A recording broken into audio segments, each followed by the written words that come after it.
Answering more questions for you guys. These are coming from Instagram. What makes a good song? How much time do we have? It depends. What makes a good song? If we follow Max Martin, probably the guy that has more #1 in the world in the history of modern music. And he has one simple message. The only thing that matters is the hook. And especially nowadays where the attention span of the audience, any audience, is this much. You need to grab the attention of the listener that scrolls through various speeds, whether it's TikTok, whether it's a playlist on Spotify, whether it's Instagram or anything. So we have very little time. A strong hook is really the most important thing. It is true. If you hear and listen to most songs, and we're talking not just mainstream pop or trap or hip hop or dance, but metal as well and all the alternative genres, right? So we would ask what makes a great hook. That's a combination of things depending on the genre, but also depends on your definition of a good song. Do we define a good song by the artistic value of it, or we define a song as good because it's commercially successful? Because those two things, more often than not, are not necessarily directly linked and correlated. For example, many pop songs have not really that much of an artistic value and weight. They are just earworms. Now, when I say this, I don't want to take anything away from people who write earworms.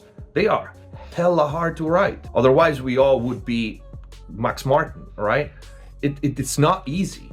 It sounds easy, and that's why they are earworms. And they follow usually a handful of rules, and by rules I mean almost math, right? What the intervals are, what the chord progression are. If we take a look at the 4 chords Doom, right? So many songs have the same chord progression, just change times and melody. So it's super hard, yet they kind of sound easy and light, and that's why they appeal the masses. While songs that are universally recognized as great song, good songs, that have more, I want to say, in artistic weight, like Pink Floyd, right? Dark Side of the Moon or something like that. They are not that easy for the audience to digest, remember, sing along, and so on. So the definition of a good song changes based on who you ask, but we can't argue that a good melody is at least a big part of it, right? And by good melody, it's not just the music, but I see it, for example, with Bella, the way she writes, the way the lyrics sound in that melody. So what words, how you choose a word instead of another, it's all part of the melody. And of course, lyrics. If you are an artist that is trying to pass a message, that is trying to connect with your audience, that is trying to give some sort of value, whether it's emotional, whether it's whatever you want it to be, the lyrics are important. Sometimes songs becomes popular and people love them, not much for the music part, but for the message that they are, right? There are some great lyricists out there where what they say matters more than the melodies and the music where those lyrics are in. That makes sense. So, and it's kind of counter-interactive because it's music, right? If you're a good writer, then write a book or write a poem. But still, it's that thin line between reciting your lyrics, even if it's singing, and just writing on a piece of paper for other people to read them. So that is a skill on its own. A good lyricist that is also able to pass a message and write beautiful lyrics, but at the same time write them in a musical way, regardless what the melody around or on top is. That is a skill on its own.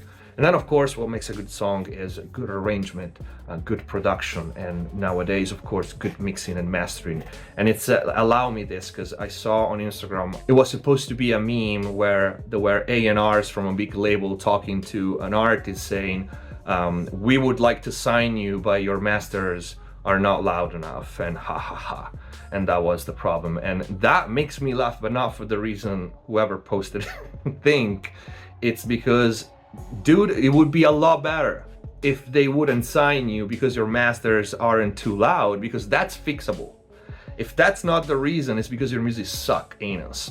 So that is a lot harder to fix. And again, it's so crazy that people still throw these platitudes and stupid ideas that you don't need good mix and mastering to go on charts.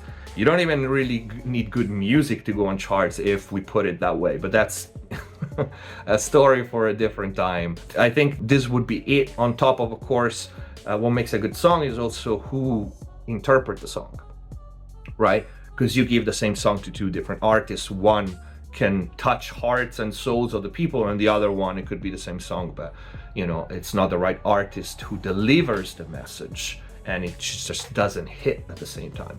So it's definitely not a straight forward answer to it, and thank God, because you know, otherwise it would be a little too simple and it would lose, you know, value. I hope this answered the question. If you guys have questions for the Q&A, leave them in the comments down below. The best will be answered in a video. Please consider using the super thanks, support the channel, become a member by clicking the join button to access the exclusive content. A lot more mixing courses coming your way. Thank you for watching. Subscribe if you haven't already. Stay safe. See you next time. Hands on my neck, hands get my throat. Lift me up, man, take control. Heart is so gone, my type. Don't you know I fall for the bad type? You play the role of an angel pretty well.